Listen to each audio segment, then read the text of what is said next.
Lieliski. Kolēģi, kā jums iet, stāstiet?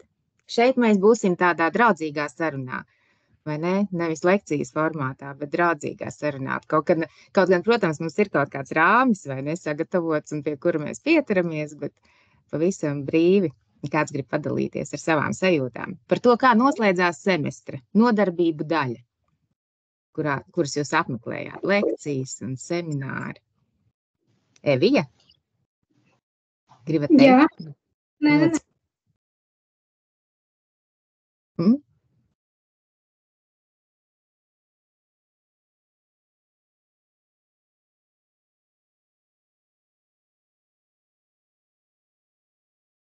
Uz doto brīdi mums ir 64 dalībnieki. Nu tā.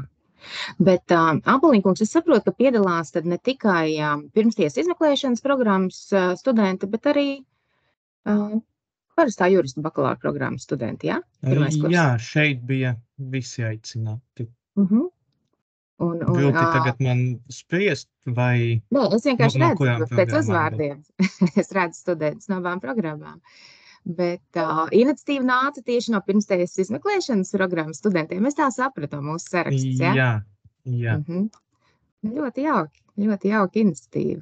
Ļoti jauki, ka studējušie nenobijās kaut kādā veidā vai domāja, labi, kaut kā jau mēs paši tiksim galā, bet meklēja arī iespēju parunāties. Ļoti patīkami.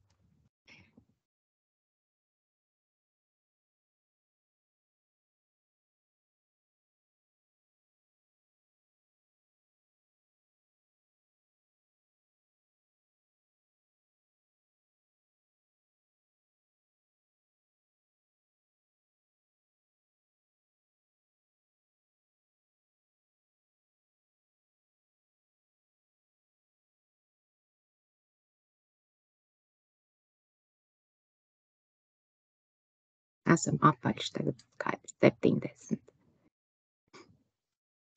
Es domāju, ka mēs varētu sākt. Es domāju, mēs varētu sākt, jā, jo pēdējo 30 sekundžu laikā neviens nav pievienojies. Es domāju, tā ir zīme. Jā, labi. Tad klātesošajiem, kā šis strādās nedaudz. Sākotnēji mēs no JFSP esam sagatavojuši kopā 26 dažādi jautājumi. Es domāju, sākotnēji varētu tos izrunāt, un ja pēc tam klātesošajiem būs kāds jautājums, kas, teiksim, nav izskanējis līdz šim, tad būsiet laipni aicināti tos uzdot. Tad es domāju, mēs uzreiz varam sākt ar pirmo jautājumu. Pirmā sesija, ko vispārīgi sagaidīt, kas un kāda ir sesija? Vispirms es tagad sākšu runāt, kolēģi. Jums jau ir jāsaprot, ka es stāstīšu no savas pieredzes un no savas perspektīvas un no sava redzējuma. Un vienmēr ir jāpatur prātā to, ka visiem vienādi nedara. Ja? Mēs esam atšķirīgi. Mēs studējam vienā un tajā pašā iestādē, un mēs vienā un tajā pašā programmā esam un mācāmies viens un tās pašas lietas, bet metodika, kā to darīt un kā tikt pāri satraukumam vai kā skatīties uz sesiju vai kādā secībā sakārtot darbus, protams, ka katram var būt atšķirīga tieši viņa vēlmēm, vajadzībām, nepieciešamībām atbilstoša. Es tātad jums stāstīšu no savas pieredzes un kā man tas bija un kā es to redzu toreiz, kad es pati biju studenta pirmajā sesijā un kā uz to es skatos tagad. Sesija ir tas laiks, kad jūs saliksiet kopā visas tās zināšanas, ko jūs semestra nodarbību daļā esat apguvuši, ja? Un parādīsiet, cik daudz un kā tā māja jums ir uzbūvējusies. Atcerieties, kā mēs sākām pirmajā nodarbībā. Mēs šeit būvējam celtni. Tas nav vienkārši, ka mēs liekam atsevišķus blociņus, saliekam un noliekam viņus atsevišķi. Mums ir jāuzceļ struktūra. Mums ir jāsaprot, kā šajā struktūrā atsevišķās vienības savstarpēji pārklājas, kā viņas ir viena no otras atkarīgas. Es domāju tagad par studiju kursiem, bet pat katra studiju kursa iekšienē. Ja? Mums ir svarīgi saprast, kādas ir iekšējās sakarības. Nu, lūk, tātad semestra nodarbību daļā jums bija iespēja ar to darboties tādā ziņā, ka jūs tātad lasījāt, diskutējāt ar saviem kolēģiem un ar docētājiem un izpildījāt dažādus semināru uzdevumus un izpildījāt arī starp pārbaudījumus. Tātad jūs krājāt tās zināšanas, jūs krājāt šo pieredzi, kā praktiski šīs zināšanas piemērot, jūs būvējāt to ēku, nu, un tagad ir sesija, un tagad jums ir jāparāda, cik tālu jums ir izdevies, ja, to konstrukciju saprast un aptvert, nu, un tad sesijas laikā tātad jums notiek eksāmeni, jeb kursu noslēguma pārbaudījumi, un eksāmeni notiek noteiktajos datumos, un uz šiem eksāmeniem tad jūs arī gatavojaties. Es zinu, ka mums ir jautājums par to, kādā veidā labāk uz eksāmeniem gatavoties, tā kā to mēs uzreiz tagad nešķetināsim. Tātad sesija ir eksāmena laiks, jūs esat apguvuši studiju kursu semestra laikā, un sesijas laikā jūs tātad parādat, cik daudz šīs zināšanas un praktiskās iemaņas jums ir nostiprinājušās un kā jūs tās varat tagad uzrādīt. Nu, es tā teiktu vispārīgi. Ko sagaidīt no pirmās sesijas, tas būs jums jauns piedzīvojums. Tas būs jauns piedzīvojums, protams, un mana pārliecība ir, ka jūs esat labi sagatavoti šai sesijai, ja? Jo tas vien, ka jūs jau domājat par to, kas tas būs un ka vispār ir šāds jautājums, ja, nozīmē, ka jūs gatavojaties, jūs esat gatavojušies semestra laikā un jūs arī sevi jau morāli sagatavojat tam, kas nāks. Tātad mēs tagad domāsim par to, ka mums priekšā ir eksāmenu laiks, ja, kas ilgs aptuveni 1 mēnesi. Jā, paldies. Tad man pašam pie šī vairs nav ko piebilst, diezgan labi paskaidrojāt, tad varam virzīties pie nākamā. Bet Āboliņ kungs, jūs vienmēr, ja jūs jūtat, ka tomēr kaut kas vēl ir tāds interesants palicis, nepateikts, droši, es ļoti priecājos. Jā, protams. Tad nākamais ir par uztraukumu, kā labāk ar to tikt galā. Nu jā, nu redziet, kolēģi, par uztraukumu ir tā. Es jums varētu teikt, ka uztraukums ar laiku mazināsies. Un no savas pieredzes es jums varu pateikt, ka nu, tā īpaši mazāk tas uztraukums nebūs. Protams, ka pirmā sesija ar to neziņas elementu, vai ne, ir atšķirīga, un jums šķiet, ka viss ir jauns un kā tas viss notiks. Bet atcerieties arī, ko es jums teicu nodarbību laikā, ka tas, kas notiek semināros un tas, kā jūs starp pārbaudījumus kārtojat, tas jau arī ir tendēts uz to, lai tas eksāmens jums nebūtu nekāds pārsteigums. Ja? Eksāmenā nevajadzētu un nevarētu būt nekāda pārsteiguma tādā ziņā, ka tur pēkšņi ir kaut kāds jautājums vai pēkšņi ir kāzas par kaut kādu tematu, par ko jūs vispār neesat studiju kursā domājuši, mācījušies, ja, vai apsprieduši. Tātad tas viss, ko jūs esat darījuši semestra laikā, secīgi un jēdzīgi jūs ir gatavojis tam eksāmenam. Tādā ziņā, lai tur nekāda pārsteiguma, ja, milzīga jums nebūtu. Tātad tie paši jautājumi, protams, ka kāzus ir atšķirīgi pēc sava faktiskā sastāva, bet tiesību jautājumi tiek risināti tie, par kuriem jūs esat semestra laikā domājuši. Nu, lūk. Un tas jautājums bija, es jau aizgāju tagad tik tālu, kad es jau aizmirsu sākotējo jautājumu. Jautājums vairāk bija par to, kā tikt galā ar uztraukumu. Kā tikt galā ar stresu. Nu, redziet, ar to uztraukumu. Un man jums jāsaka tā, ka vislabākais veids, atkal es no savas pieredzes jums saku, kā man ir tikt galā ar uztraukumu, ir mācīties. Tajā brīdī, kad jums šķiet, ka, ir tāds liels apjoms un tas eksāmens tuvojās, un es jau nevarēšu tikt ar to visu galā. Vislabākais veids, kā tikt ar to galā, ir ņemt literatūru un lasīt, un sākt domāt, un tajā brīdī tas viss sāk šķetināties, un tas uztraukums sāk mazināties. Es to esmu sevi uz savas ādas pārbaudījis vairākas reizes. Īpaši, protams, iepriekš, vakarpusē jūs gatavojaties gulēt Un tad tās domas raisās, šausmas, cik daudz man ir jāmācās un cik daudz vēl literatūras man ir jāizlasa. Palasiet nedaudz jau tajā vakarā, nomieriniet savu satraukto prātu, celieties no rīta, turpiniet lasīt. Un tas mācīšanās process, to uztraukumu diezgan labi otrajā plānā, teiksim tā, nostāda. Ja? Protams, tas atkal katram ir ļoti individuāli. Protams, ka parunāšanās ar saviem ģimenes locekļiem, protams, ka parunāšanās ar saviem draugiem, kolēģiem. Viena lieta ir par to parunāšanās ar kolēģiem, kuri arī gatavojas eksāmenam. Tur var būt dažādi. Man ir bijis tā, ka man tas nevienmēr ir palīdzējis, jo mēs strādājam katrs un gatavojamies atšķirīgā tempā. Ja?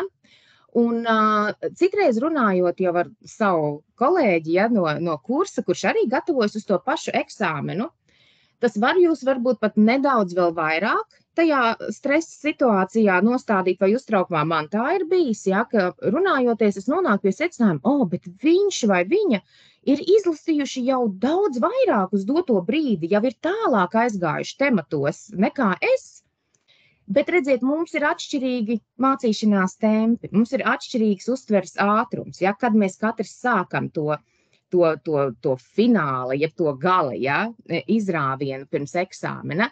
Tā kā tas varētu palīdzēt, bet no manas pieredzes es zinu, ka var arī nedaudz pat vairāk vēl to uztraukumu palielināt. Ar vienvārdu sakot, atbildot uz šo jautājumu, es teiktu, nāk virsū uztraukums, ņemam materiālus, ejam cauri, palasam literatūru, pat ja nav ļoti daudz laika, iemetam acis kādā slaidu, kas jums ir apkopojumā. Manā gadījumā tas noteikti ir palīdzējis tik galā ar uztraukumu. Jā, tas, ko es vēl vēlētos pieminēt, tas par mācīšanos savā ziņā uztraukums arī mazinās vairāk mācoties, jo tad pašam rodas tāda pārliecība par sevi, ka es tik daudz zinu, un tad tik ļoti tas uztraukums nav, kā tas būtu bijis citos gadījumos, bet vēl no savas pieredzes runājot, teiksim, tieši tajā brīdī pirms eksāmena, kad ir iespējams pats lielākais uztraukums, man bieži vien ir tā, ka es ieju eksāmena telpā, sākas eksāmens, un tad tas uztraukums pēkšņi pazūd, jo ir dots diezgan ierobežots laiks, lai atbildētu uz jautājumiem, vai risinātu kāzusu, un tad pat nav laika domāt par to uztraukumu, jo galvenais šobrīd ir tikt galā ar doto uzdevumu, un tas, manuprāt, arī ir diezgan efektīvi. Jā, tad, kad tas darbs tiek sākts darīt, tad tas uztraukums atkāpjas, un jūs esat tajā darba procesā iekšā. Jā, tieši tā. Un tad nākamais jautājums būtu, kā labāk plānot laiku sesijā? Tieši kādi būtu jūsu ieteikumi? Jā, sākšu atkal ar saviem ieteikumiem, un kā jau es teicu, esiet uzmanīgi. Protams, ka katram tas var būt atšķirīgi. Tātad, pats sesijas laiks tātad notiek tādā veidā, ka eksāmeni ir ieplānot konkrētos datumos. Es savu sesijas laiku tā arī plānoju pēc tā eksāmena, kas ir tuvākais. Tātad es gatavojos pastiprināti uz to eksāmenu, kas ir tuvākais.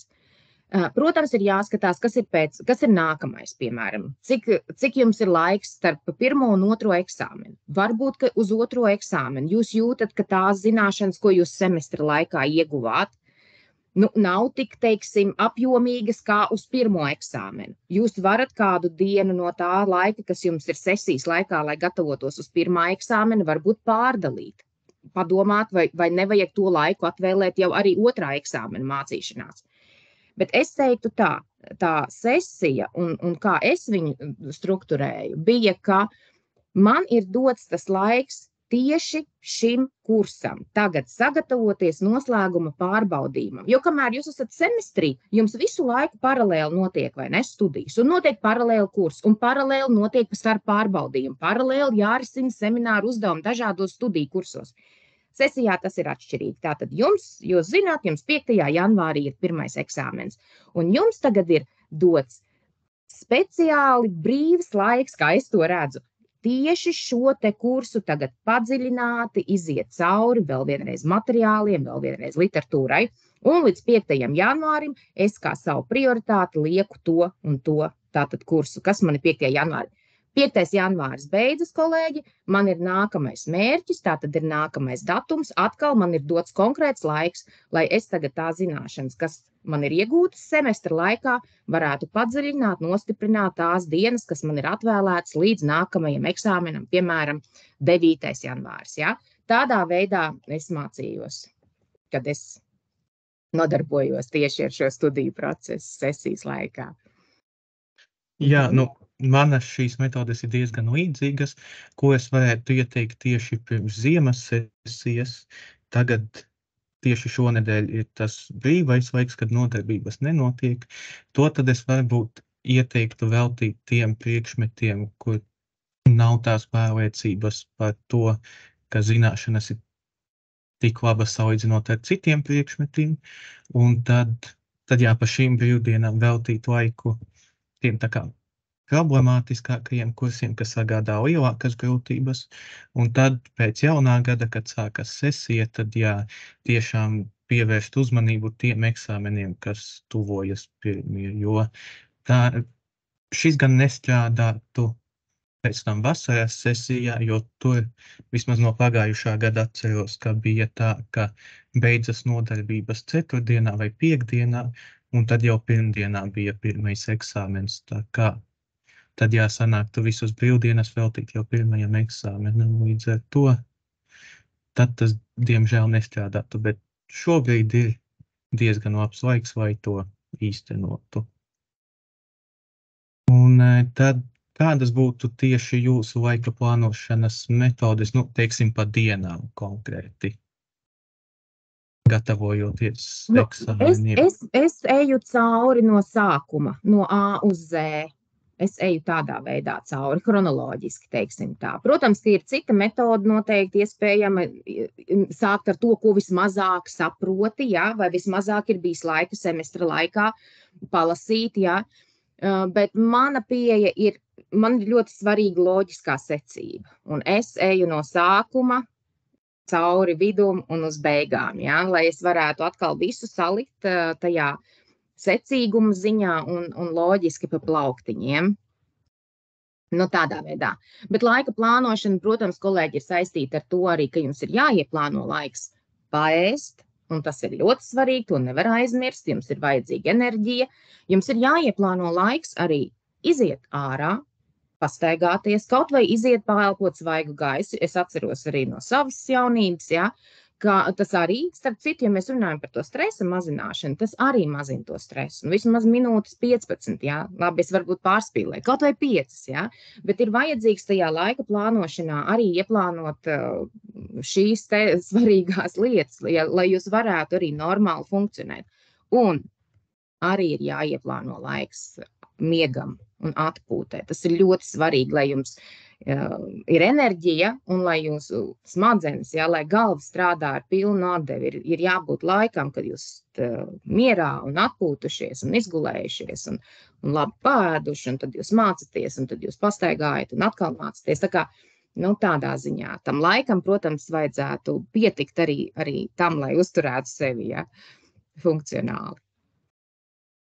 Jā, par ko es noteikti varu piekrist, ir pietiekami laika miegam, jo tas būtu īpaši būtiski pirms pašiem eksāmeniem, jo man ir gadījies, paldies Dievam, ne eksāmenu laikā, bet, teiksim, neesmu pa nakti pietiekami daudz izgulējies, aizeju uz nodarbībām, tad tiešām neesmu spējīgs sekot līdzi vai pilnībā saprast, kas tiek teikts, un eksāmenā tas būtu īpaši būtiski, līdz ar to būtu svarīgi pirms tam izgulēties. Tas, kā es, teiksim, plānoju laiku pa dienām,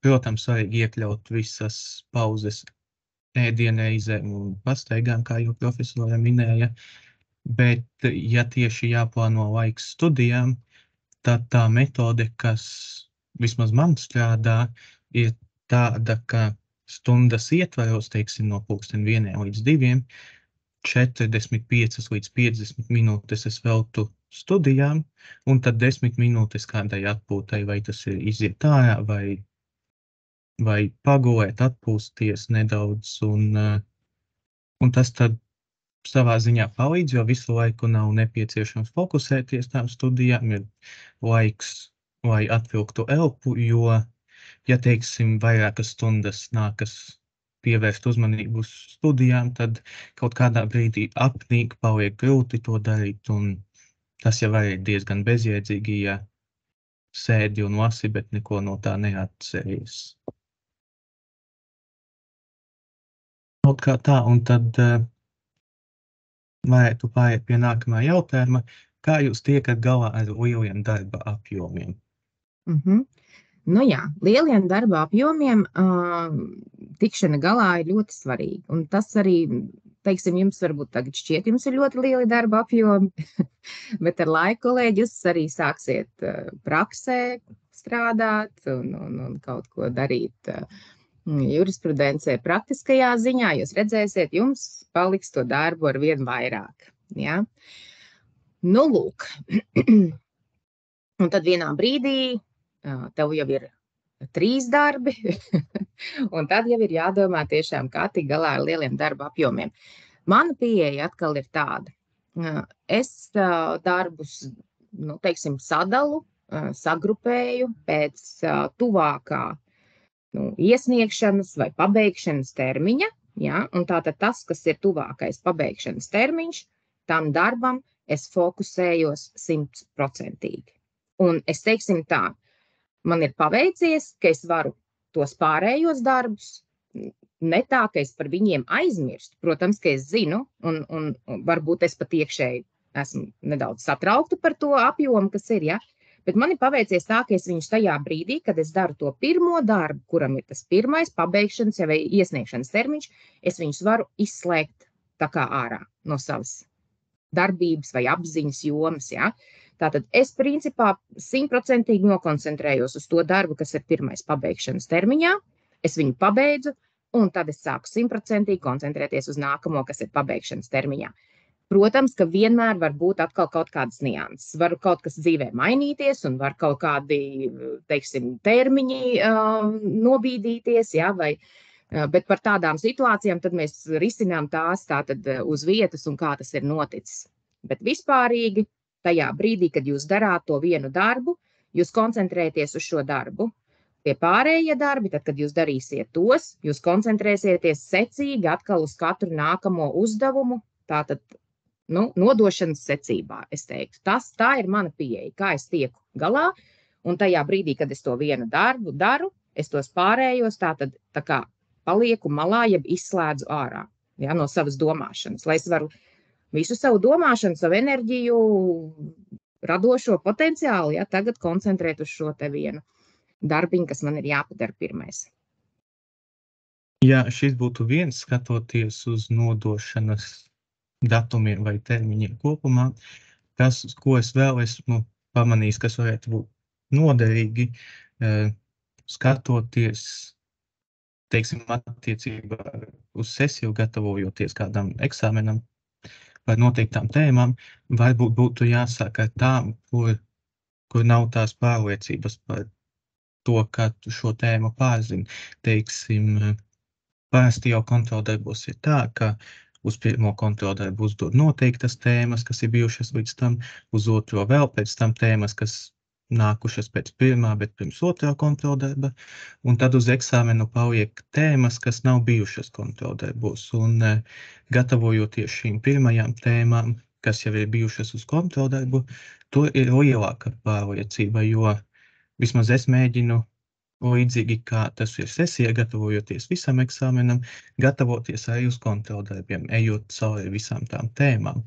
Bet tad paliek tās dažas tēmas, kas nav tik kārtīgi, varbūt apgūtas, un tad varbūt būtu vērts, teiksim, sākt ar tieši tām tēmām, apgūt, kas nav tik ļoti skaidras, un tad mēģināt visam secīgi vēlreiz iet cauri. Bet, šeit arī, protams, jāpievērš uzmanība šiem te termiņiem, lai nav tā, ka kaut ko nesanāk īstajā laikā izdarīt. Un līdzīgs jautājums nākamais ir, par ko jau tikko diskutējām, kā un ko apgūt no visaplašā studiju materiāla klāsta un kā tajā neapmaldīties un vai tiešām jāapgūst un jāizlasa pilnīgi viss. Jā, nākamie jautājumi. Es skatos arī vēl nākamais arī būs līdzīgs, bet mēs vienkārši varam nosakt tās vietiņas, par kurām mēs vēl neesam paspējuši runāt. Šā jautājuma sakarā es gribētu pievērsties tieši tam jautājumu pēdējai daļai, ja? Vai tiešām ir jāizlasa un jāapgūst viss? Kolēģi, tas materiāls, kas jums ir piedāvāts studiju kursa, teiksim, aprakstā, ja, kā obligātā literatūra, nu, tāpēc jau arī tā ir norādīta kā obligātā literatūra. Ja? Tātad docētājiem ir cerība un pārliecība, ka jūs šo obligāto literatūru tātad apgūsiet. Un tad ir papildus literatūra, ko jūs apgūstat tādā veidā, ka vai jūs vairāk interesē šis priekšmets, ja? Vai ir kaut kādi jautājumi, ko jūs ne tik labi sapratāt no obligātās literatūras, tad jums ir iespēja papildu literatūru to apgūt. Bet tajā jautājumā, pašā tajā jautājuma būtībā tā sāls ir, vai tiešām jāapgūst visu un jāizlasa visu. Man jums jāsaka, ka tas nebūtu nav viss. Ko par to konkrēto jautājumu vispār var atrast un izlasīt. Protams, ka lielākā mērā un tā jaunākā un svaigākā un nepieciešamākā literatūra par tiem tematiem ir apkopot un uzrādīt. Bet tā nav visa informācija, kas ir pieejama. Ja? Tā kā, protams, skatoties uz to piedāvāto avotu klāstu, jums ir jāsaprot, ka tas nav viss. Ka viss ir ļoti, ļoti vēl daudz, ja? Ko studiju kursa aprakstā jūs nemaz neredzat, ja? Bet ja jūs sāktu meklēt biblioteku datubāzēs, ja? un skatīties tālāk, jūs atrastu vēl milzīgu informācijas klāstu. Ja? Tātad, ko es varu teikt? Tas, kas jums ir piedāvāts studiju kursa aprakstā, tie literatūras avoti, kurus jums docētāji norāda nodarbībās, ja? Kas jums ir jālasa uz nākamo nodarbību vai kas jums ir jāapgūst uz nākamo semināru. Nu, tie ir minimālais informācijas apjoms, ja? Ko mēs ceram, ka jūs izlasīsiet un apdomāsiet un pārdomāsiet. Un tas nav tas viss. Tas viss ir vēl kaut kas daudz, daudz vairāk. Tā kā es iesaku un atkal domājot par to uztraukuma mazināšanu, ja, jo vairāk no šī piedāvātā materiāla, kas kursa aprakstā ir piedāvāts, jūs būsiet izlasījuši, jo vairāk jūs būsiet apdomājuši un sapratuši, jo mazāks jums būs uztraukums un jo lielāka iespēja, ka tas eksāmena rezultāts būs daudz patīkamāks, teiksim tā. Jā, paldies. Un kā tieši būtu efektīvāk apgūt studiju vielu un iepazīties ar studiju materiāliem? Es domāju, visefektīvāk ir, ja jūs to darat regulāri semestra laikā. Tā ir visefektīvākā pieeja. Ja jūs tagad semestra laikā, kaut kā jums ir paveicies, un jūs, neesat lasījuši to literatūru. Kaut gan es domāju, ka 2 starppārbaudījumus jūs nevarētu būt nokārtojuši, ja neko nelasot. Bet, kaut kā maz esat lasījuši, piemēram, ja. Un tagad jūs domājat, ka sesijas laikā jums ir, piemēram, tās 5 dienas vai 3 dienas līdz nākamajam eksāmenam. Jūs tagad sarausiet un izlasīsiet visu to literatūru, ja, kas bija norādīta un ko semestra laikā, kam jūs nebijāt pievērsuši tik daudz uzmanības. Protams, ka tā nebūs efektīva mācīšanās, ja. Ja jūs semestra laikā visu laiku secīgi lasāt un domājat līdzi, un, protams, ir kaut kādi, piemēram, avoti, kurus jūs nepagūstat izlasīt, ja atkal apjoma dēļ, tos jūs piefiksējat, to es padarīšu tajā brīdī, kad man būs sesijā laiks tieši koncentrēties uz šo konkrēto studiju kursu, ja.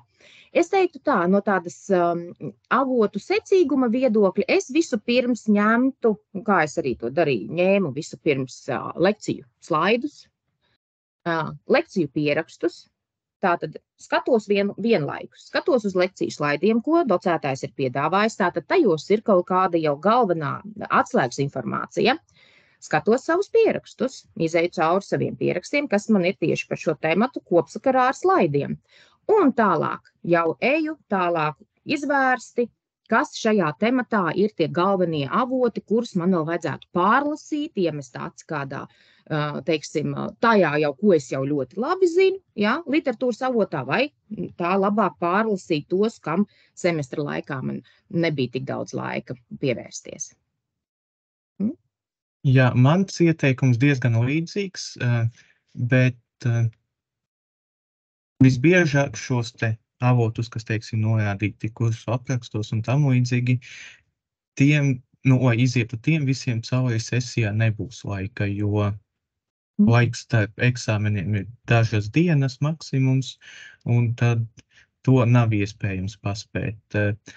Tāpēc tas, ko es varbūt cenšos darīt, ir mēģināt šos te obligātos avotus, grāmatas un tam līdzīgi kaut kā tām iziet cauri jau semestra laikā, jo, teiksim, gatavojoties semināri, noderīga informācija nepieciešama kontroldarbam un tam līdzīgi.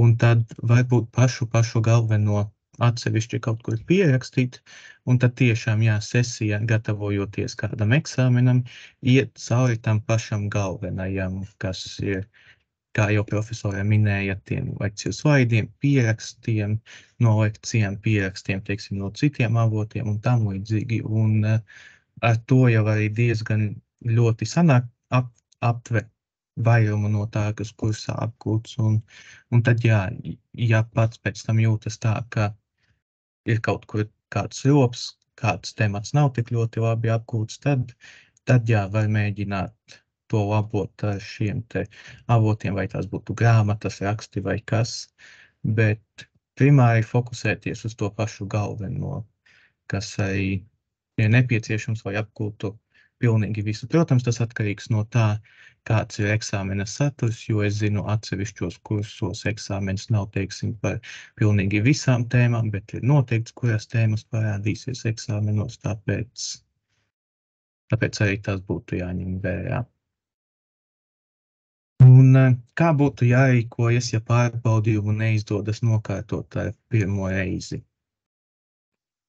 Tad ir jāgatavojas uz pārbaudījumu atkārtoto kārtošanu. Tātad, kolēģi, mums šeit ir normatīvie dokumenti, kurus mēs varam ņemt vērā, jā, arī atbildot uz visādiem šādiem tehniskiem jautājumiem.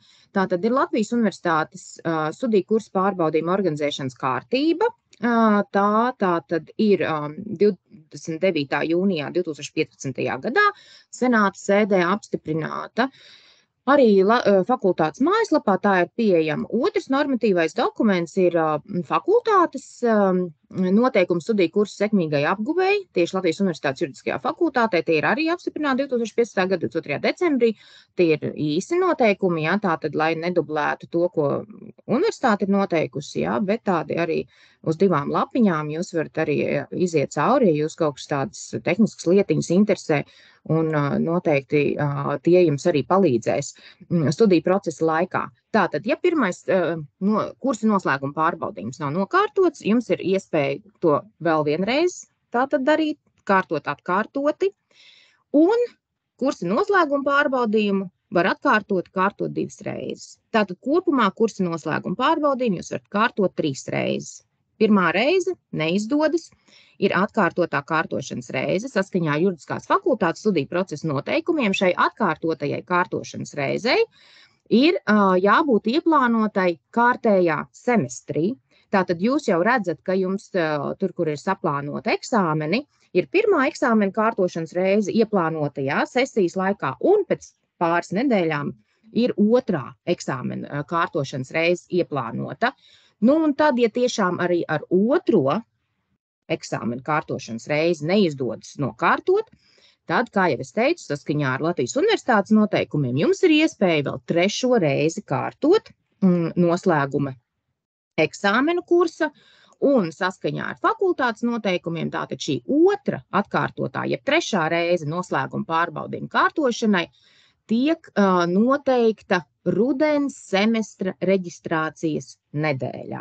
Un šo 3. reizi savukārt tad jūs kārtojat eksāmenu dekāna noteiktas komisijas, tātad sastāvā, tātad komisija labo jūsu darbiņu. nevairs tas pats docētājs, kas pieņēma pirmās 2 reizes jūsu pārbaudījumu, un komisija tad arī nosaka jūsu vērtējumu un izliek arī atzīmīti. Un es redzu, Agatei ir jautājums. Jā, paldies. Pirmkārt, man tiešām prieks, ka šī diskusija notiek. Man liekas, ļoti vērtīga un prieks redzēt arī kolēģis no otras studiju programmas, bet mans jautājums ir saistošs pie šī paša jautājuma, un mēs ļoti daudz reižu grupā esam runājuši par atzīmēm kā tādām, un es pieļauju, ka arī otras programmas studējošie ir par šo runājuši, bet tās daudzkārt ir ļoti atšķirīgas no atzīmēm, kas, piemēram, ir iegūtas vidusskolā.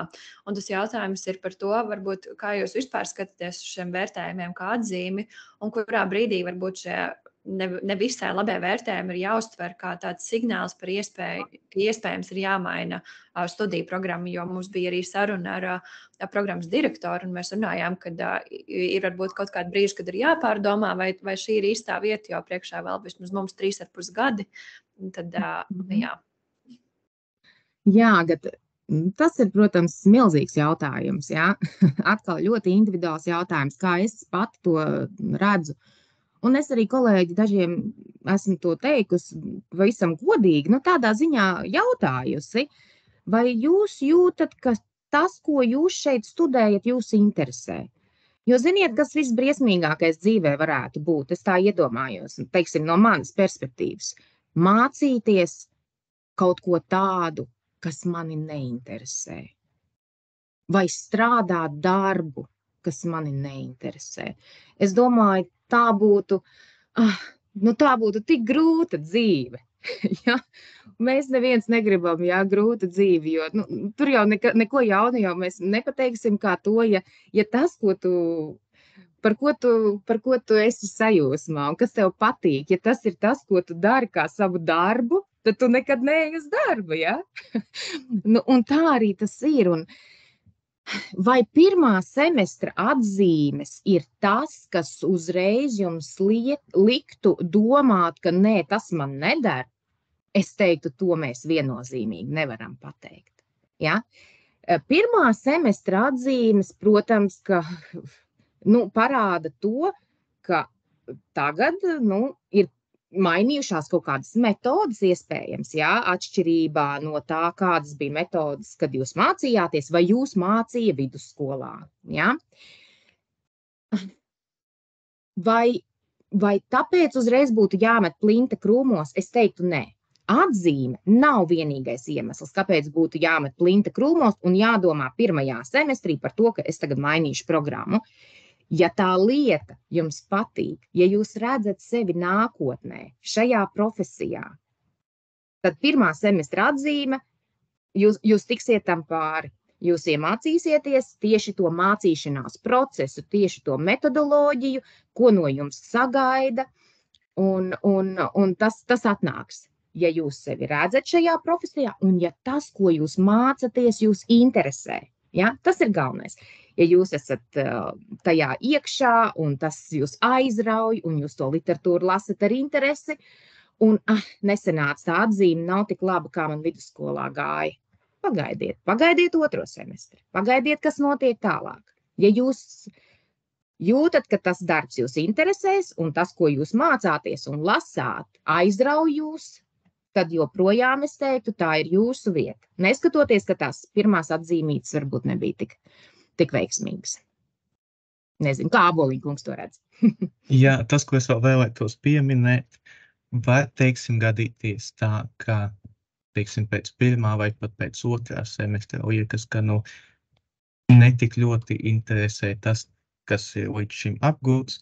Es tomēr aicinātu iespēju robežās turpināt studijas, jo pirmajos semestros nav iespējams apgūt pilnīgi visu, ko tiesību zinātne piedāvā, un turpmākajos semestros sagaida dažni dažādi studiju kursi, dažādās tiesību nozarēs, un tās ir atšķirīgas, un tas, ko es tagad otrajā kursā studējot, esmu pamanījis, ka, teiksim, tas, ko es šobrīd apgūstu, man liekas saistošāks, interesantāks nekā, teiksim, varbūt pirmā kursa šie te studiju kursi.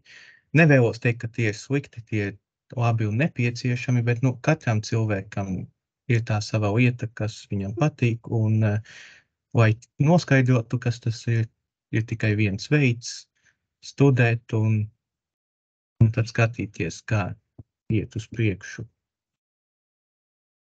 Un atgriežoties varbūt pie iepriekšējā jautājuma, tad tāds apakšjautājums uzreiz, vai nenokārtots eksāmens vai cits pārbaudījums, vai tas var kaut kā ietekmēt turpmāko studiju procesu?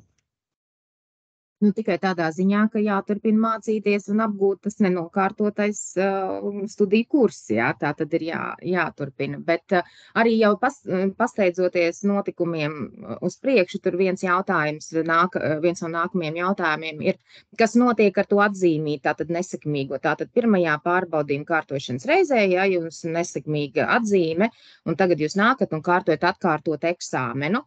Tātad šī atkārtotā eksāmena atzīme tiek ievadīta tieši tajā pašā ailītē, kur ir pirmā atzīme bijusi, un līdz ar to pirmā atzīme, viņa dzēšās, un viņa nekur neparādīsies jūsu atzīme izrakstos, ja, bet parādīsies tā sekmīgā eksāmena nokārtotā atzīmīte.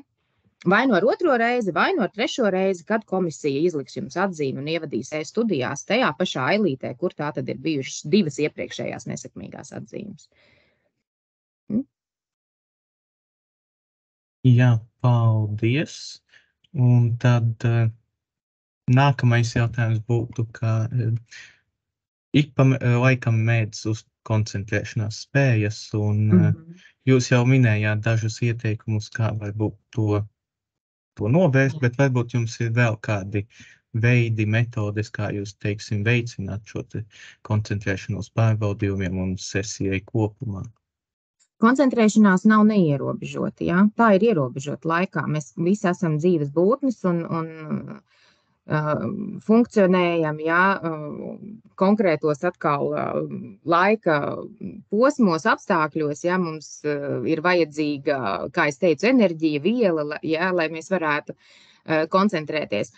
Es saku, ja jūs jūtat, ka koncentrēšanās sāk zust, es ieteiktu apstāties, ja, jo nav jēga turpināt lasīt, arī kā Aboliņkungs teica, ja jūs lasāt un jūs neko no tā neiegūstat vai nepaliek, ja jūs it kā formāli esat izlasījuši un, bet es izlasīju to, ja, bet vai jūs izlasījāt tā, ka jums bija vēl tā koncentrēšanās spēja, lai to arī saprastu un paņemt līdzi, ja, tāpēc nav vērts, ja jūs jūtat, ka koncentrēšanās spējas sāk zust, mans ieteikums ir pārstāt, paņemt pārtraukumu, iedzert kafiju, iēst kaut ko garšīgu, vispār sesijas laikā kaut kāds tomēr arī kaut kas ar cukuriņu, ja, kas ir saistīts arī noteikti ir vajadzīgs, jo starp citu izstrādājās hormons kortizols, ja, kas ir stresa hormons, un to savukārt ļoti labi ir apkarot ar saldumiem, daudz neaizraujoties, ja, bet tas arī ir viens no ieteikumiem. Lūk, un tad tā varbūt tā pastaiga, tas svaigais gaiss, parunāties ar vecākiem, varbūt ieslēgt ziņas, paskatīties, jā, nedaudz, vai ieslēgt savu mīļāko detektīvu seriālu, paskatīties 10 minūtes, jā, drusciņi, jā. Arī šie īsās tādas iemikšanas, jā, uz 10-20 minūtēm ārkārtīgi atsvaidzina, jā, sevi. Bet priekšlikums ir tāds, ja jūs jūtat, ka koncentrēšanās zūd, paņemiet pārtraukumu. Jā, un nav svarīgi, kas, teiksim, tiek darīt šajā pārtraukumā. Manuprāt, galvenais būtu tiešām atveltīt šo laiku, vai tās būtu 10 vai 20, 30 minūtes, darot kaut ko tādu, kas pavisam nav saistīts ar studijām, vai, teiksim, ieliktu sevi citā šajā vietā mentāli, un tad pēc tam atgriezties jau ar svaigu prātu un ar gatavību turpmāk apgūt vēl atlikušos tematus. Un vai pēc pārbaudījuma nokārtošanas un pēc tam pēc vērtējuma saņemšanas ir iespējams pārskatīt darbu un iepazīties ar to? Un īstā atbilde ir jā. Ja? Un atkal šeit mums kalpo šie normatīvie noteikumi, ar kuriem mēs varam iepazīties universitātes, ja? Un tur ir ārkārtīgi īstenībā precīzi tā kārtība, ja, kas notiek ar darba studējošā lūgumu visu pirms, jā, docētājam sniegt komentāru par darbu. Tātad tāda tiesība jums ir, un savukārt docētājam ir pienākums jums tātad šo te izlikto vērtējumu arī pamatot, jeb argumentēt, ja, kā tad jūsu darbiņš izskatās un kāpēc tas ir novērtēts tādā veidā.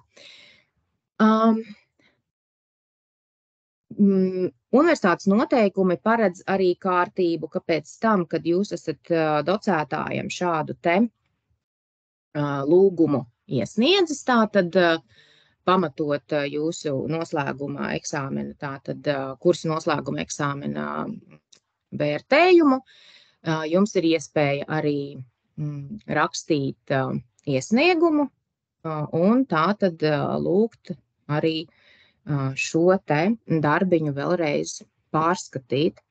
Tā, es tagad apskatīšos tieši, kā tas viss izskatās. Tātad studējošie 36. punkts, tas ir Latvijas Universitātes noteikumos. Studējošais ir tiesīgs iepazīties ar izlaboto darbu, prasīt no mācību spēku vērtējumu pamatojumu un savukārt pēc tam, tātad, izvērtējot, kā tad mācību spēks ir atbildējis uz jūsu lūgumu, iesniegt sūdzību šajā kārtībā noteiktajos gadījumos un kārtībā, un arī lūgt dekānam izveidot komisiju atkārtot pārbaudījumu kārtošanai, sākot ar 2. reizi.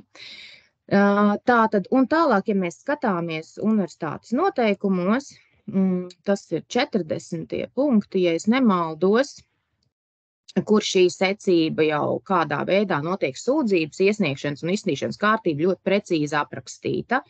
Un tātad pirmkārt jau vispirms tātad šajā nodaļā noteikto tātad sūdzības iesniegšanu un izskatīšanu studējošais var izmantot tikai tad, ja ir izmantojis tātad šo te priekšnosacījumu un proti ir lūdzis mācību spēkam tātad pamatot vērtējumu. Tātad ir pieteicies uz konsultāciju un tātad lūdzu pārskatīsim kopā un kāpēc tātad ir šāds vērtējums par manu darbiņu un ko es esmu pareizi un ko es esmu nepareizi tātad atbildējis. Ja? Un tad mācību spēks jums to arī izstāsta. Un ja pēc tam jums ir sajūta, ka tur kaut kas nav kārtībā, tātad, un jūs esat izmantojuši šo te priekšnosacījumu, tātad lūgt mācību spēkam pamatot vērtējumu, tad jūs savukārt varat vērsties tālāk un tātad rakstīt sūdzību. Lūk, un par ko tad šī sūdzība? Sūdzība 41. punktā tātad ir rakstīts par to, ka ir pieļauti būtiski procesāli pārkāpumi vai kļūdas darba vērtēšanas procesā. Tur tālāk arī ir aprakstīts, ko tātad atzīst par būtisku procesālu pārkāpumu šo noteikumu izpratnē. Ja? Tas ir tāds pārbaudījumu regulējošo normatīvu aktu pārkāpums vai tādi apstākļi, kuri paši par sevi varēja ietekmēt studenta sniegumu. Ja? Piemēram, tādu jautājumu iekļaušanu pārbaudījumā, kuri neatbilst studiju kursa aprakstā ietvertai tematikai, ja? Par ko mēs runājam, ka pilnīgi kaut kas jauns, ja? Ko jūs neesat nekad redzējuši, ja pēkšņi parādās eksāmenā. Pārbaudījumam paredzētā laika noteikuma būtisks pārkāpums, piemēram, tiek saīsināts, ja, laiks pēkšņi, ja, un jūs nepaspējat to visu uzrakstīt, vai pastāvīgs un skaļš troksnis, ja, visa pārbaudījuma laikā. Par kļūdām var atzīt arī tādas kļūdas, kur esība ir vienkārši un objektīvi pārbaudām. Piemēram, nepareizi ir saskaitīti punktiņi, ja, jo, piemēram, kāzus sastāv atbildi no dažādiem jautājumiem. Par katru jautājumu tiek dots noteikts punktu skaits, un gala rezultātā docētājs vienkārši ir kļūdījies, ja, un nepareizi tos punktus kopā saskaitījis, ja, vai par nepareizi uzskatīt atbildi, kas ir neapšaubām pareiza, vai darba vērtējums ir pamatots ar apsvērumiem, kas nav objektīvi un racionāli saistīti ar kursa pārbaudījumu, ja. Lūk, tādas ļoti precīzi aprakstītas lietas. Un, kas vēl svarīgi ir, studējošiem ir tiesības iesniegt iesniegumu mācību spēkam 5 darba dienu laikā, ja, no vērtējuma paziņošanas. Un tālāk arī 45. 46. Punkts tātad runā par to, kas ir jāraksta iesniegumā un ka iesniegums tiek izskatīts 5 darba dienu laikā. Un tātad, kas notiek? Vai nu mācību spēks tātad var grozīt šo te vērtējumu, vai dekāns pēc mācību spēku priekšlikuma var lemt par kursa pārbaudījumu atkārtot norisi, ja kursa pārbaudījumā pieļauti būtiski procesāli pārkāpumi. Un tātad šajā gadījumā studējošiem ir tiesības kursa pārbaudījumu atkārtoti bez maksas. Ja? Nu jā, tā arī ir viena lietiņa, par ko mēs vēl neesam pateikuši, ka šie atkārtotie pārbaudījumi tātad ir maksas, ja? Ir jāmaksā par to maksu, bet to Āboliņkungs noteikti arī vēl precīzāk var paskaidrot. Jā, ja nekļūdos, tad par atkārtotu kārtošanu pārbaudījuma kontroldarbiem maksas nav, bet eksāmeniem tie, ja nekļūdos, bija 35 eiro. Vismaz tā bija pagājušajā gadā. Šaubos, ka kaut kas ir mainījies, bet es esmu pārliecināts, ka par to noteikti arī metodiķis ir devušas ziņu OISā, izsūtot šīs ziņas. Un jā, teiksim, situācija, ja pārbaudījums ir nokārtots, bet vērtējums nav bijis tas labākais, vai tas kaut kā ietekmē turpmāko studiju procesu, un ja jā, tad kā tieši? Pats vērtējums kā tāds turpmāko studiju procesu neietekmē. Ja?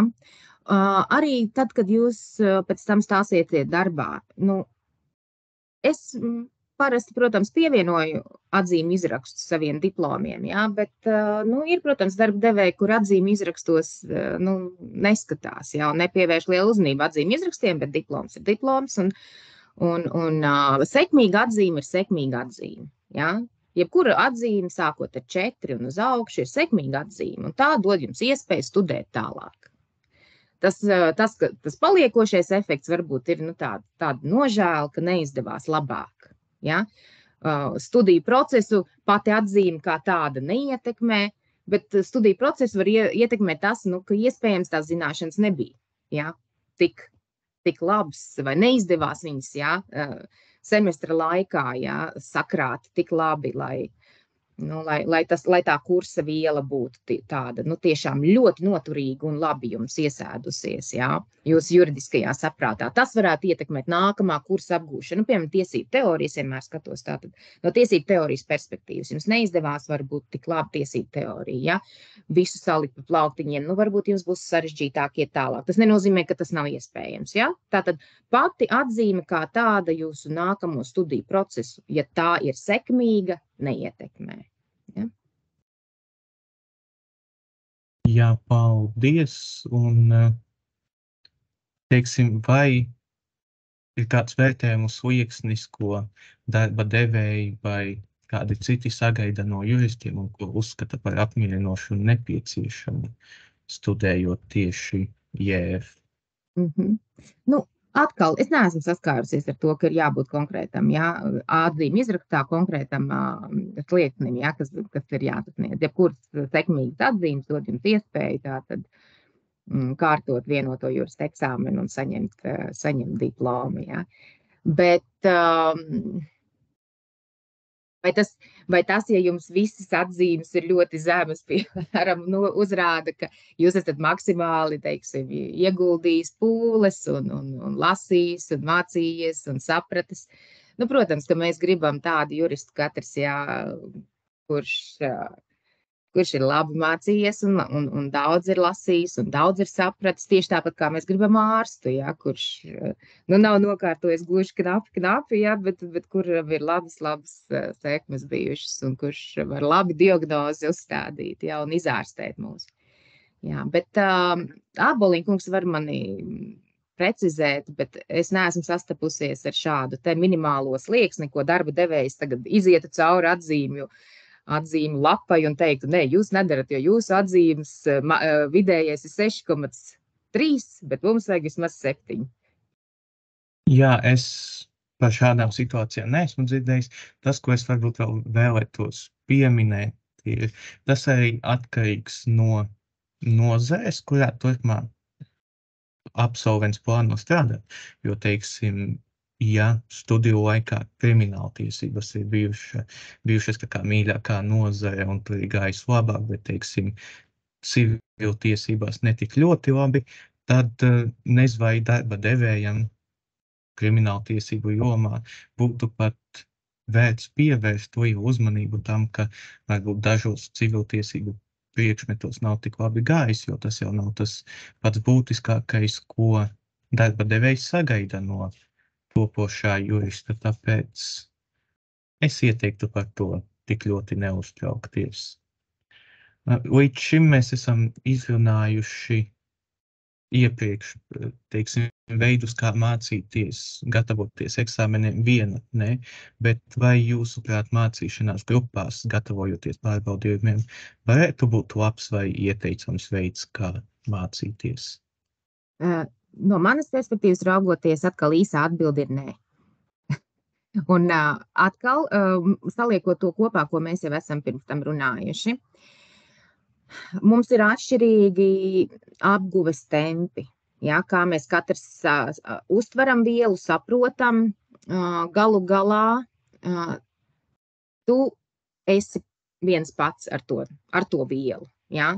Tev pašam ir tā viela jāsaprot, jāapzina viņa, tā viela un jāizlaiž cauri savam juridiskiem saprātam un jāsaliek pa plauktiņiem. Redziet, kas ir ar grupu? Grupā ir vairākas lietas, kas var novirzīt uzmanību. Pirmkārt, ja tu ļoti ātri apgūsti vielu un pārējie grupas dalībnieki ir daudz lēnāki, ja, tad sanāk, ka tev ir jāgaida, kamēr viņi saprot to, ko tu jau esi sapratis, un tu tērē laiku. Ja. Otrkārt, grupā parasti arī notiek tā, ka gribas par kaut ko parunāties. Kaut kas interesants ir atgadījies vai noticis un gribas kaut ko apspriest. Koncentrēšanās samazinās. Ar vienvārdu sakot, man mācīšanās grupā nekad nav noderējusi. Ja? Jo atkal, teiksim, tas apguves ātrums, cik daudz es gribu paspēt vēl izlasīt, ko es vēl gribu apdomāt. Līdz ar to man tās dienas pirms eksāmena ir bijis tāds, jāsaka godīgi, tāds ļoti vientuļš laiks. Jā, es un mans tuvojošais eksāmens. Jā. Atkal, ja personība ir tāda, ka tam stresam nekā savādāk nevar tikt pāri, kā tikai tad ir apkārt tāds atbalstošs ļaužu pulks, jā, līdzīgi domājošana tā, un ka tas ir vienīgais veids, kā to varētu, tad es saku, individuāli var būt atšķirīgas situācijas. No manas perspektīvas, tieši mācīšanās grupā, tieši pirms noslēguma pārbaudījuma, man tā nekad nav derējusi. Mans uzskats varbūt būtu nedaudz atšķirīgāks.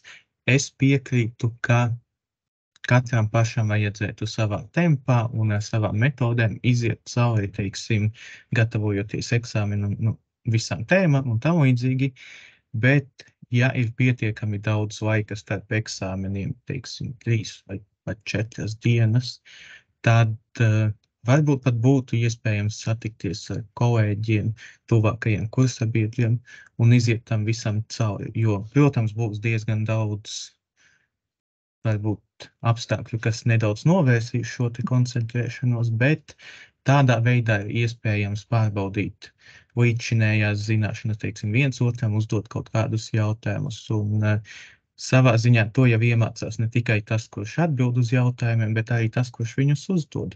Līdz ar to tas varētu būt labs veids, bet varbūt ne pats ieteicamākais no visiem. Jā, es domāju, mēs pat nenonācām pretrunā, jo jūs arī sakāt, ka tas jau, kad jūs jau esat visam izgājis cauri un jums vēl ir palicis laiks, vai ne?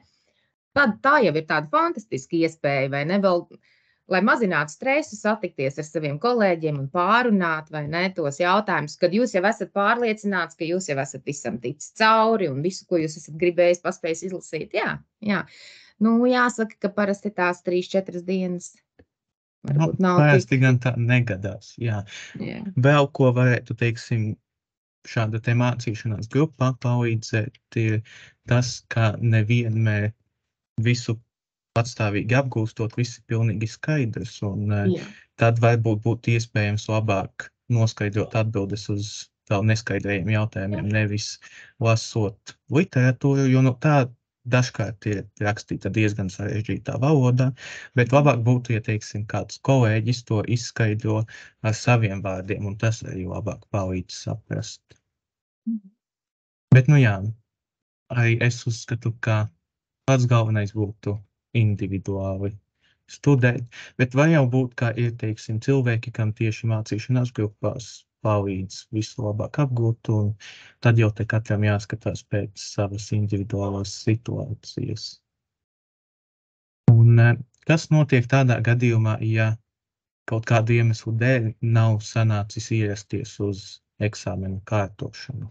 Nu jā, uz to attiec tieši tie paši noteikumi, kas attiec uz starppārbaudijumu kārtošanu, jā, ja neizdodas ierasties kādu iemeslu dēļ, un šie iemesli ir tādi, kas ir objektīvi no jums neatkarīgi, jeb tādi, kurus ir iespējams attaisnot, jā, tad jūs vēršaties pie dekāna ar iesniegumu, dekāns to izskata, un iespējams tātad, ja šie iemesli ir objektīvi, tad attaisno jūsu kavējumu. Proti, jebkurā gadījumā, kā jūs atceraties, tātad jums ir iespēja kārtot noslēguma pārbaudījumu kursa 3 reizes. Un tātad, ja jūs uz pirmo reizīti neesat ieradies, jums joprojām ir atkārtotā eksāmena kārtošanas reize pieejama. Ja? Jautājums ir, ja jūs esat iesniedzis šo te iesniegumu dekānam un uzrādījis, jums, piemēram, ir slimība bijusi, ja, un jums ir dokuments no ārsta, kas to pierāda, tad jūs nepazaudējat to pirmo kārtošanas reizi, ja? Jūs kārtojot atkārtotajā datumā šo te eksāmenu, kārtojat to kā pirmo reizi. Ja, ja jūs nevarat uzrādīt šādus objektīvus iemeslus, kas attaisnotu to pirmā eksāmena datumu, ja? Neierašanos uz šo datumu, tad jūs jau kārtojat to atkārtoto eksāmenu kā otro reizi. Jūs esat pazaudējis, ja, to pirmās kārtošanas reizes datumiņu. Jā, un par eksāmenu, ja tas tiek kārtots pēc tam, bet ir bijis attaisnojošs iemesls, tad pirmkārt par to nav jāmaksā tie 35 eiro. Un vēl kas svarīgi, iesniegums, ko profesore tikko minēja, tam arī jābūt izsūtītam UISā, jau paraugam, teiksim, kā tas jāizpilda. Ja nekļūdos, tas vēl bija tad, kad sākās pirmie kontroldarbi, jo tiem ir līdzīga sistēma kā uz eksāmeniem, bet ja kaut kādu iemeslu dēļ neizdodas šo te iesniegumu un vispār pamācību, kā jāiesniedz šie te dokumenti, tad es aicinātu sazināties ar studiju programmu metodiķiem, lai tad viņas varētu paskaidrot un palīdzēt šajā jautājumā, jo šeitam termiņam arī nozīme, jo iesniegums un attaisnojošie dokumenti jāiesniedz 5 dienu laikā, pēc tam, kad šis te attaisnojošais iemesls ir beidzies. Līdz ar to, ja tiek nokavēts termiņš, tad dekāne var neļaut šo te atkārtoto kārtošanu, un tad nokavētais eksāmens skaitīsies kā jau viena kārtošanas reize. Un cik ilgā laikā kļūst zināmi eksāmena rezultāti, ja vērtējums? Jā, atkal pavisam precīzi noteikumos universitātes ir noteikts, ka vērtējumam ir jāparādās studijās tātad 5 darba dienu laikā. Ja? Tātad 5 darba dienas ir tas, cik ilgi jums maksimālajā gadījumā būtu jāgaida, ja? Vērtējums. Jā, parasti gan manā pieredzē tie vērtējumi parādās dažkārt pat ātrāk, bet, protams, arī jāņem vērā, ka ne visos gadījumos tas tā būs, jo gan studentiem, gan arī mācību spēkiem sesija ir diezgan saspringts laiks, un jāsaprot, ka arī mācību spēkiem ir daudz grupas un daudz studiju kursu iespējams, kuros jālabo šie te darbi, bet jā, 5 darba dienu laikā tiem vajadzētu būt. Tad nedaudz par kredītpunktiem. Vispirms, kas tas tāds ir kredītpunkts un pēc kāda kritērija tos piešķir viena kursa ietveros? Kredītpunkti tātad definīcija un kas tas ir noteikts augstskolu likumā. Augstskolu likums mums saka, ka kredītpunkts faktiski uzrāda to, cik daudz studiju darba apjoms ir nepieciešams vai jāiegulda, lai varētu nokārtot tātad konkrēto vai nu studiju kursu vai vispār, teiksim, studiju programmu. Ja? Tātad tā ir uzskaites vienība, kas izsaka studiju darba apjomu, pamatojoties uz studiju programmā vai tās daļā definētajiem rezultātiem. Un tātad 60 kredītpunkti atbilst pilna laika studijās vienā akadēmiskajā gadā apgūtajiem studiju rezultātiem. Un tātad tas, protams, arī ir saistīts ar šo Eiropas kredītpunktu pārneses un uzkrāšanas sistēmu, tātad, lai būtu skaidrs, cik daudz tad studiju darba, studējošie ir ieguldījuši, lai nonāktu pie konkrētā grāda. Nu, lūk. Tad, kad es sāku studēt, nepastāvēja kredītpunktu sistēma, pēc tam tā tika ieviest un, godīgi sakot, kā es studēju pirms kredītpunktu parādīšanās un pēc, nekas nemainījās manā studiju procesā vai kursu apgūšanā. Bet tātad kredītpunkts parāda to, cik tas studiju kurs ir apjomīgs darba apjoma ziņā. Ja? Nu, piemēram, tātad tiesību teorijas kurs ir 4 kredītpunktu vērts kurs. Tātad tur ir 64 stundas, akadēmiskās stundas, kas ir nodarbības, tātad lekcijas un semināri, plus vēl individuālie darbi, ko studējošie dara. Ja? Un tātad šis stundu darba apjoms sastāda 4 kredītpunktus. Savukārt, piemēram, es docēju tādu kursu kā juridiskā metode Erasmus Plus studentiem, kur ir nodarbību stundu skaits 32, tātad uz pusi mazāk nekā tiesību teorija. Un arī tātad ieguldītais laiks, ko vēl papildus studentiem jāiegulda, papildus tātad nodarbību apmeklējumam, arī ir atšķirīgs un mazāks. Un līdz ar to tas kurs ir tikai 2 kredītpunktu kurs. Ja? Tātad studiju programma ir veidota tā, lai pilna laika studijās gada laikā tātad jūs iegūtu 60 kredītpunktus, saskaņā ar augstskolu likumu. Un tas parāda to, cik daudz darba jūs esat ieguldījuši šā semestra laikā.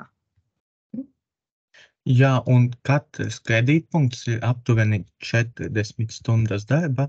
Tas parasti tiek sadalīts tā, ka aptuveni 40% ir kontaktstundas, lekcijas, semināri, un pārējais laiks 60% ir individuālās studijas, un, ja mēs ņemam to pašu piemēru, ko profesore tikko minēja par tiesību teoriju, tad šīs 64 kontaktstundas plus vēl 96 stundas individuālo studiju kopā veidos 160 stundas, un tad izdalot to uz 4 kredītpunktiem, sanāk, ka, lai katru kredītpunktu iegūtu, nepieciešams veltīt 40 stundas darba. Tagad jāņem vērā, tās ir akadēmiskās stundas, jeb 45 minūtes, tāpēc labi, tagad es precīzi nepateikšu, cik tas ir astronomisko stundu, bet tāpat diezgan apjomīgs darbs jāiegulda, lai apgūtu visu kursa vielu. Un tad nākamais jautājums, vai visiem kursu vērtējumiem ir vienāds svars, un vai kā un ko ietekmē kredītpunktu skaits? Protams, visiem kursu vērtējumiem ir vienāds svars tādā ziņā, ka jums visos vērtējumam ir jābūt pozitīvam, lai jūs varētu tikt uz priekšu un saņemt tos kredītpunktus. Jo tos kredītpunktus tad jūs iegūsiet tad, ja kurs ir sekmīgi nokārtots. Tā kā tas kredītpunktu, teiksim, tā ieviešana arī bija saistīta ar to, ka, piemēram, vai no dažādām skolām, vai no dažādām valstīm studējošie saka, es esmu noklausījies tiesību teorijas kursu. Tātad man varētu būt atzīme tiesību teorijas kursā, un līdz ar to man tiesību teorija vairs nebūtu jāmācās. Ja es esmu students, kas gribētu, teiksim, tikt pārcelts no vienas skolas uz otru, un tad skola pārbauda, bet tas tiesību teorijas kurs, cik kredītpunktu kurs tas bija? Proti, cik stundas, apjoma ziņā jūs esat ieguldījis, lai šo kursu apgūtu. Iespējams, tās tiesību teorijas kurs, kas bija apgūts, bija tikai 2 kredītpunktu, kurs, un līdz ar to tātad tas nevar tikt ieskaitīts kā tas tiesību teorijas kurs, kas ir jāapgūst juridiskajā fakultātā. Tad jums vēl jāpiemācās klāt tie 2 kredītpunkti, jeb tās 80 stundas. Tā kā arī tam ir nozīme tādā ziņā, kā kā es teicu, šī te Eiropas kursu pārneses sistēma, lai mēs varētu salīdzināt, lai mums nebūtu jāsalīdzina tikai kursa nosaukums, bet mēs varētu salīdzināt to pašu kursa apjomu, studiju darba nepieciešamo apjomu, lai šo kursu varētu pabeigt un šos kredītpunktus iegūt. Jā, un droši vien jūs esat pamanījuši, ka dažos kursos tagad semestra laikā bija 1 kontroldarbs, dažos 2, un arī tas ir atkarīgs no kredītpunktu skaita, jo, ja ir 1 vai 2 kredītpunkti studiju kursā, tad tiek rīkots 1 starppārbaudījums, mūsu gadījumā tas būtu kontroldarbs. Ja ir 3 vai 4 kredītpunkti, tad tie ir 2 kontroldarbi, un 5 līdz 6 kredītpunktiem tie ir 3 kontroldarbi. Līdz ar to vēl ietekmē kredītpunktu skaits, un galā aprēķinot vidējo atzīmi tiek rēķināta dažādos veidos, un viens no šiem veidiem ir vidējā svērtā atzīme, kur katra šī te studiju kursa atzīme atšķiras, teiksim, tajā, cik ļoti tā veido vidējo atzīmi, un šeit arī tiek ņemts vērā kredītpunktu skaits, respektīvi, ja vienā studiju kursā ir 4 kredītpunkti un tur ir dabūts 9, bet citā ir 2 kredītpunkti un vērtējums 8, tad beigās šī te vidējā atzīme būtu 8,67, jo šis te 4 kredītpunktu studiju kurs satur vairāk kredītpunktus, līdz ar to arī tā atzīme skaitās tāda kā vērtīgāka. Svara ziņā smagāk. Smagāka, jā. Un tālāk nedaudz par akadēmisko godīgumu, kā sesijas laikā var izpausties akadēmiskā godīguma ievērošana un tā pārkāpumi. Jā, teiksim, tie visbiežāk sastopamie, es negribētu teikt visbiežāk sastopamie, ceru, ka tādi gadījumi nav bieži, bet ko es savā praksē esmu sastapusies, tā ir palīglīdzekļu izmantošana. Eksāmena laikā neatļaut palīglīdzekļu izmantošanu, jo var jau būt, ka eksāmena laikā ir iespējams, piemēram, kāzus risinot, ir iespējams, ka atsevišķos studiju kursos ir atļauts izmantot, līdzpaņemtos normatīvos tiesību aktus vai pierakstus, kāzus risināšanas laikā. Un, ja tiek izmantots kaut kas, kas nav atļauts, vai ir teorētiskie jautājumi, kuru sniedzot atbildus, kuriem nevar izmantot neko, bet izrādās, ka studējošiem ir sagatavot kādu palīglīdzekli līdzi, vai kādā citā veidā elektroniski tiek kaut kas izmantots, tad tas ir viens no tiem variantiem, ko tad konkrētais docētājs, tātad mācībspēks, kas uzrauga noslēguma pārbaudījumu norisi, arī konstatē, un tad notiek studējošā atstādināšana. Lūk, arī tā procedūra ir aprakstīta šajos te akadēmiskā godīguma noteikumos universitātes. Tātad neatļaut palīglīdzekļu izmantošanu, un otrs tāds biežākais veids ir sarunāšanās vai mēģinājumi iegūt informāciju no saviem kolēģiem, kas arī tātad piedalās eksāmena kārtošanā konkrētajā auditorijā. Tas arī tātad ir vēl viens tāds variants, kas uzrāda šo te akadēmiskā godīguma pārkāpumu tieši noslēguma pārbaudījuma laikā. Varbūt Aboliņkungam ir vēl kādi piemēri. Nē, galvenie tiešām tas, ko es varētu iedomāties eksāmena laikā, ir neatļauta palīglīdzekļu izmantošana. Šeit, protams, jāpievērš uzmanība tam, ko docētāji ir atļāvuši izmantot, un vēl sazināšanās ar kolēģiem, kas arī ik pa laikam mēdz notikt. Vai, teiksim, dalīšanās ar lekciju konspektiem un pierakstiem varētu tikt uzskatīta par akadēmiskā godīguma pārkāpumu? Ja tas nenotiek noslēguma pārbaudījuma laikā, tad es teiktu, ka nē. Tas ir jūsu individuālā izšķiršanās, kam jūs gribētu daļu sava darba nodot un uzrādīt. Jo, protams, ka mums ir atšķirīgi rokraksti un pierakstu stili, un arī tad, kad mēs studējām, mēs jau zinājām, kurš no mums labāks pierakstus veids un tādus aptverošākus Un tad tie kolēģi, protams, arī savus pierakstus deva un tos varēja nokopēt, un no tiem arī varēja gatavoties. Tie, kuriem nebija tik labi pieraksti, vai kuri bija nodarbību laikā vairāk koncentrējušies uz diskusiju un mazāk koncentrējušies uz pierakstīšanu. Tā kā, ja tas notiek uz savstarpēju, teiksim, draudzības attiecību pamata un ne noslēguma pārbaudījuma kārtošanas laikā, tad es tur nesaskatu nekādu akadēmiskā godīguma pārkāpumu.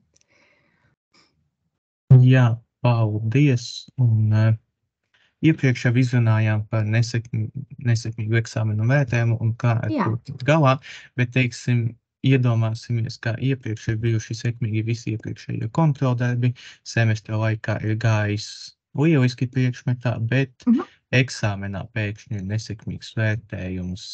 Kā, teiksim, rīkoties šajā situācijā, kā justies un ko darīt un domāt? Jūs jau pie eksāmena kārtošanas nemaz netiktu pielaisti, ja iepriekšējie starp pārbaudījumi nebūtu izdevušies veiksmīgi, ja?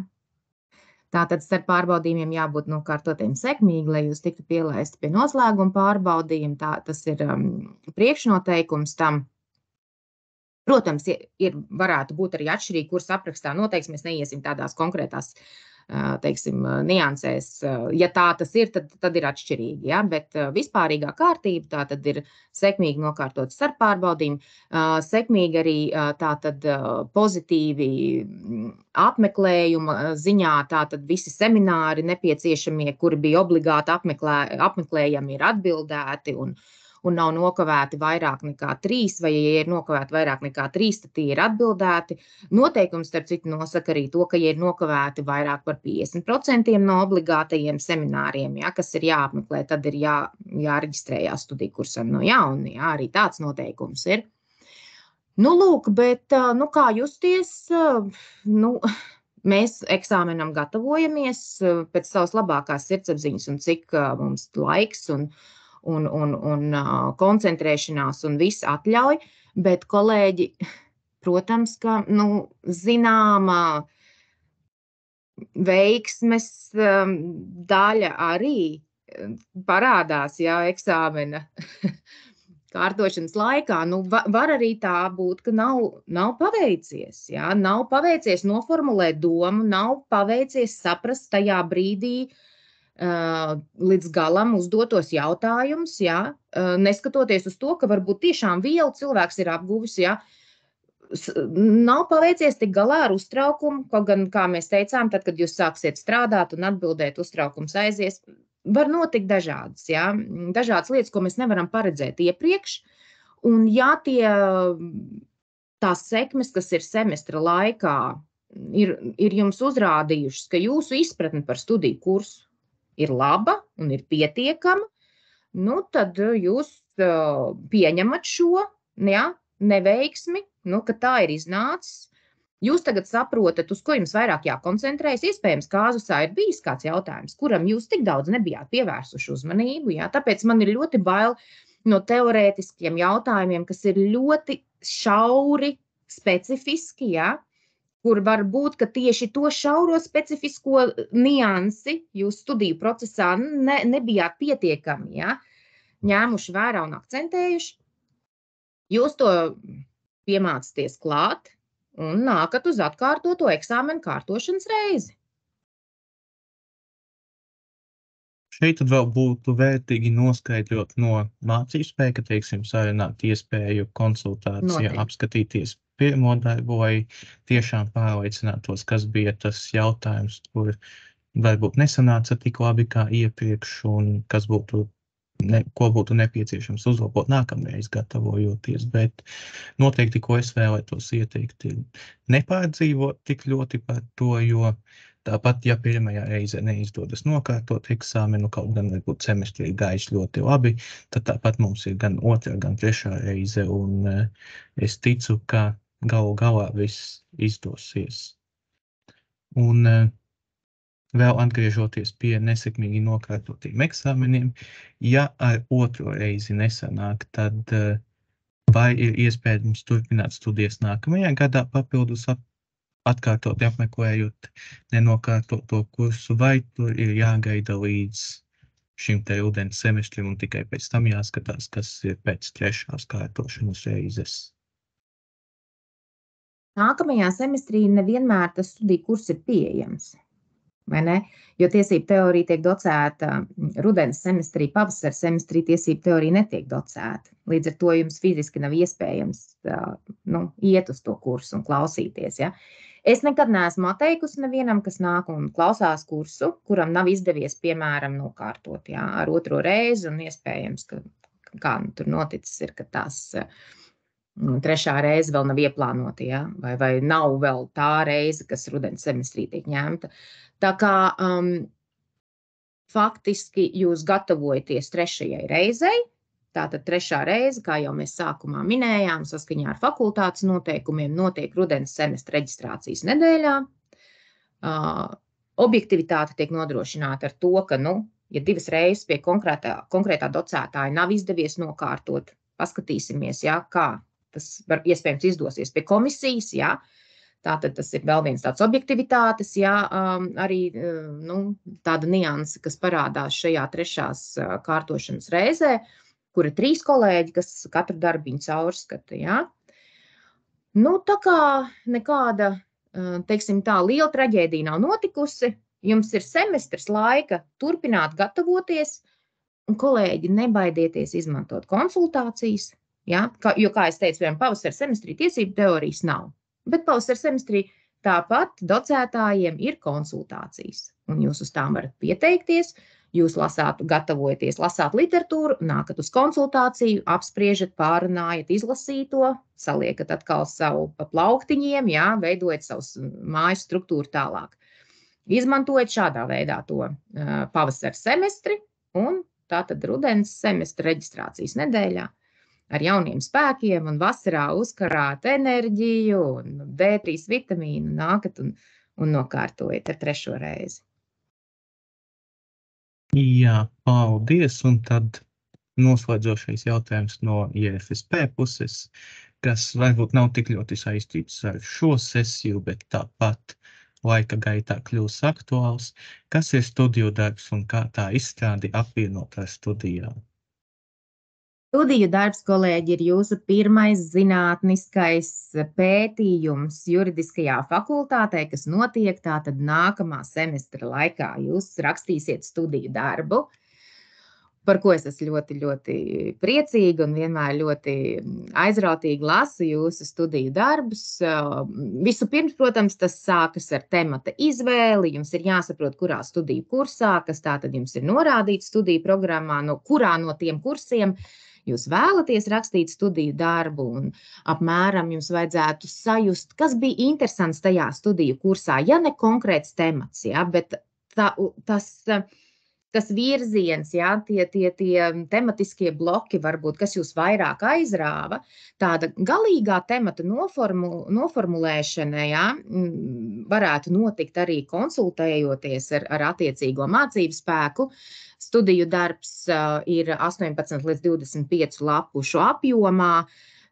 Tajā ir visi tie paši elementi, kas ir bakalaura darbā, maģistra darbā un promocijas darbā, izņemot saīsinājumus un anotācijas. Tas nozīmē, ka jūs faktiski ar nākamo semestri, kolēģi, sāksiet gatavoties rakstīt savus noslēguma darbus, vai tas būtu bakalaura vai maģistra, vai tas būtu promocijas darbs.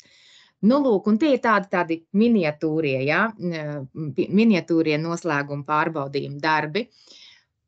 Es saku vienmēr, ka studiju darbā var atrast zinātnisko novitāti. Atcerieties, mēs par to tiesību teorijas vienā no pirmajām nodarbībām runājām. Jūs zināt zinātniski pētnieciskās metodes, ja jūs izmantojat kaut vai vienu no zinātniski pētnieciskajām metodēm, jūs izdarāt secinājumu, un tā ir zinātniskā novitāte jūsu darbā.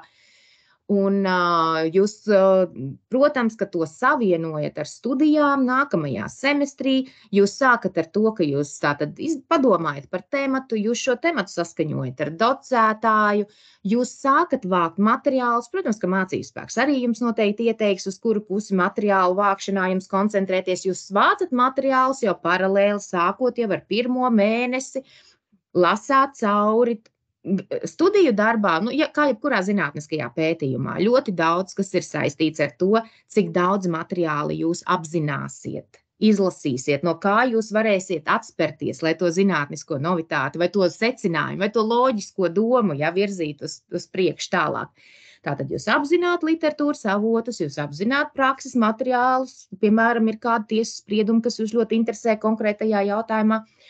Jūs izlasāt to, tātad jums jau ir materiāls, jūs atkal konsultējaties ar konkrēto mācību spēku un sākat lēnām rakstīt, izdomājat struktūru, tātad 1., 2. nodaļa, nekad nesākat ar ievadu raksta pašās beigās, un tātad sākat lēnām rakstīt uz priekšu. Tas viss notiek, kā jau es teicu, paralēli, visa semestra laikā. Vislielākā problēma būtu, un tas būtu tiešām nevēlami, ja studiju darbs taptu pēdējā nedēļā pirms tā iesniegšanas, jo, lai studiju darbs tiešām būtu kvalitatīvs un jēdzīgs, ir pirmais uzmetums. Tad ir pirmais uzmetums ir jānoliek maliņā, jo jūsu acs ir pieradusi pie teksta, jūs vairs neredzat kļūdas, jūs neredzat, kā viņu vajadzētu uzlabot, jo tas ir acs piereduma efekts. Jums jānoliek uz pāris dienām malā tas pirmais uzmetums, jums viņš jālasa vēl vienreiz, tad jūs redzat jau atkal, ko var tur uzlabot un kas tur, teiksim, pārklājas. Un tad ir otrā uzmetuma labošana. Un pa vidu vēl jūs atkal pakonsultēties ar savu mācību spēku. Tā kā tas ir ļoti interesants, aizraujošs process, un es jums novēlu to neatstāt uz pēdējo brīdi, bet tiešām sākt lēnā garā to visu darīt no pirmā nākamā semestra mēneša. Jā, jo studiju darbam ir atvēlēti, ja nekļūdos, 2 kredītpunkti, līdz ar to pārējie priekšmeti, kas tiktu apgūti ikdienā, kopā veidos nevis 20 kredītpunktus, bet 18. Līdz ar to arī mans ieteikums būtu mēģināt jau visa semestra garumā atvēlēt, nedēļā kaut vai 1,5 stundu, kas arī sanāk, cik būtu nodarbības, ja būtu šis 2 kredītpunktu kurs, un tad lēnām mēģināt to rakstīt vai šajā laikā, vai pa nedēļas nogalēm un tam līdzīgi, lai tas lēnām taptu, lai nav tā, ka pēdējā brīdī viss jādara. Jo tad arī mācību spēkiem var nebūt laika, teiksim, iziet cauri šim te studiju darbam un pakonsultēt, ieteikt kaut kādus uzlabojumus, kas noteikti būs nepieciešami studiju darba tapšanas procesā. Jā, pacelt rokā, Gatei, lūdzu. Jā, man varbūt jautājums, kā praktiski juridiskajā fakultātē notiek, vai šie studiju darbu temati tiek saistīti kaut kādā veidā ar jau bakalaura tematu, vai arī tas tomēr pirmajā gadā vēl ir par agru? Teiksim tā, tas netiek speciāli tā saistīts no fakultātes kaut kā vadības vai speciāli organizēts, tas netiek. Tas ir atkarīgs no konkrētā studējošā, un man ir bijuši kolēģi tādi studenti, kuri to darbu, kuri viņi sāka pētīt kā studiju darbu pirmajā studiju gadā, ir attīstījuši tālāk līdz tādam līmenim, ka viņi varēs tā pamat turpināt strādāt un šo tematu attīstīt par bakalaura darbu vai maģistra darbu.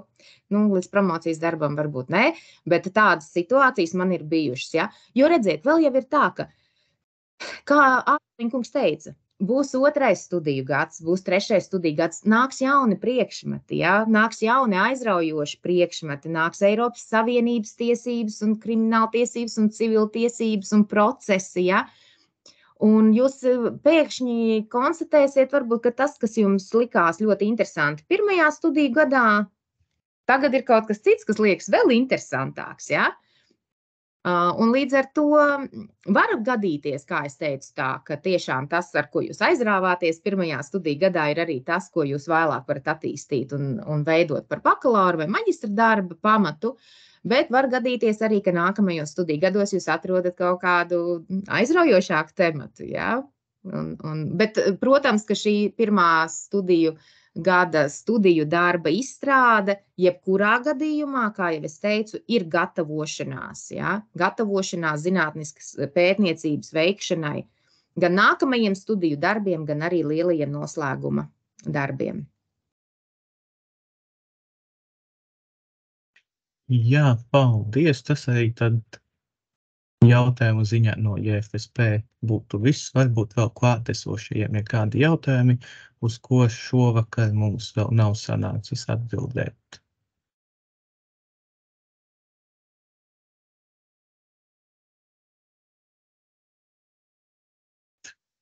Nu, ja jautājumu nav, tad es vēlētos teikt lielu paldies Daigai Rezelskai, ka varējāt šovakar atvēlēt laiku un ierasties, lai mums visiem pastāstītu par to, kas ir sesija un kā tajā iet. Un paldies visiem klātesošajiem, arī, ka ieradāties. Ceru, ka jūs uzzinājāt kaut ko jaunu un noderīgu. Un tad vēlos vēlēt visiem jauku vakaru un priecīgus turpmākos svētkus, un tad jau uz tikšanos kādu reizi universitātē. Paldies! Paldies visiem, laimīgu jauno gadu, kolēģi! Uz tikšanos, un lai mums visiem ir laba veselība un veiksme. Visu labiņu! Visu labu! Atā. Paldies, visu labu! Visu labu!